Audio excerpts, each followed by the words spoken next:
Friends నమస్తే welcome to anus kitchen. టమాటా పప్పు తయారు చేసే విధానం షేర్ చేస్తున్నానండి. దీనికి మంచి కాంబినేషన్ బెండకాయ వేపుడు. ఈ బెండకాయ వేపుడు తయారు చేసే విధానం కూడా చూపించబోతున్నాను. ఈ రెండు కూడా చాలా టేస్ట్గా ఉంటాయి. ముందుగా టమాటా పప్పు తయారు చేసుకోవడానికి 1 కప్ అనేది ఇక్కడ కందిపప్పు కుక్కర్లో వేసేస్తున్నానండి. ఇది ఒక 3 సార్లు 4 సార్లు బాగా క్లీన్ చేసుకోవాలి. ఈ క్లీన్ చేసుకున్న పప్పులో ఏ కప్పుతో అయితే మనం కందిపప్పు తీసుకున్నామో సేమ్ కప్పుతోనే 3 కప్స్ అనేది వాటర్ యాడ్ చేసుకోవాలి.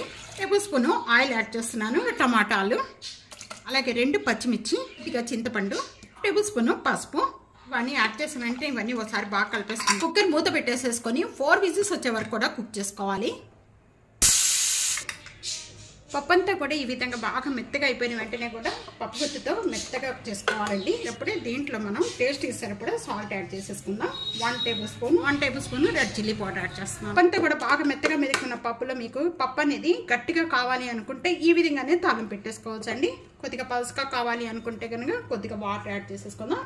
నేను ఒక ½ గ్లాస్ వాటర్ యాడ్ చేస్తున్నాను. పప్పు తాలింపు పెట్టుకోవడానికి 2 టేబుల్ స్పూన్ ఆయిల్ యాడ్ చేస్తున్నాను.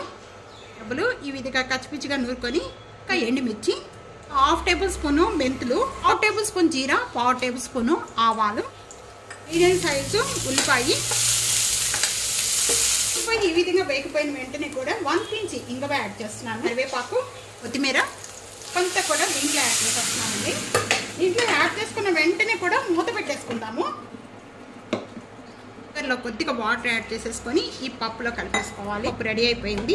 ఈ విధంగా తయారు చేసుకోవడం వల్ల చాలా టేస్ట్గా ఉంటుంది. ఇప్పుడు రెండోది బెండకాయ వేపుడు తయారు చేసే విధానం చూద్దాం. 1 టేబుల్ స్పూన్ ఆయిల్ యాడ్ చేస్తున్నాను. ఆయిల్ బాగా కాగిన వెంటనే కూడా ఒక ½ టేబుల్ స్పూన్ జీరా, ½ టేబుల్ స్పూన్ ఆవాలు, ఒక ఎండుమిర్చి, 7 లేక 8 వెల్లుల్లిపాయ రెబ్బలు, ఇవి 2 పచ్చిమిర్చి అని కొద్దిగా కరివేపాకు, కొద్దిగా కొత్తిమీర చేసుకున్న బెండకాయలన్నీ కూడా నేను ఇక్కడ ½ కేజీ బెండకాయలు తీసుకున్నానండి. ఈ బెండకాయలన్నీ కూడా యాడ్ చేసేస్తాను. స్పూన్ సాల్ట్ యాడ్ చేస్తున్నాను. మీడియం ఫ్లేమ్లో పెట్టుకొని ఈ విధంగా వేయించుకోవాలి. మీడియం ఫ్లేమ్లో ఉన్నంత వరకు కూడా బెండకాయని ఏమి కలపొద్దండి. టేబుల్ స్పూన్ పసుపు యాడ్ చేస్తున్నాను. 1 టేబుల్ స్పూన్ కారం. బెండకాయ బాగా మగ్గిపోయిన వెంటనే కూడా ఈ 2 యాడ్ చేసుకోవాలండి. యాడ్ చేసుకున్న వెంటనే కూడా ఇదంతా ఒకసారి బాగా కలిపేసుకుందాం. అన్నీ వేగుతూ ఉండగా మూత పెట్టేసుకుందాము. ఇప్పుడు ఈ మినిట్స్ వరకు కూడా మీడియం ఫ్లేమ్లో పెట్టి కుక్ చేసుకోవాలి. మినిట్స్ అయిపోయిన తర్వాత ఓపెన్ చేద్దాం. ఇంకా మగ్గిపోతే చాలు. విధంగా మగ్గిపోయిన వెంటనే కూడా ఇంకా ఇట్లా తీసేసుకున్నామండి. ఈ రెండు కూడా చాలా టేస్ట్గా ఉంటాయి. మంచి కాంబినేషన్ అండి.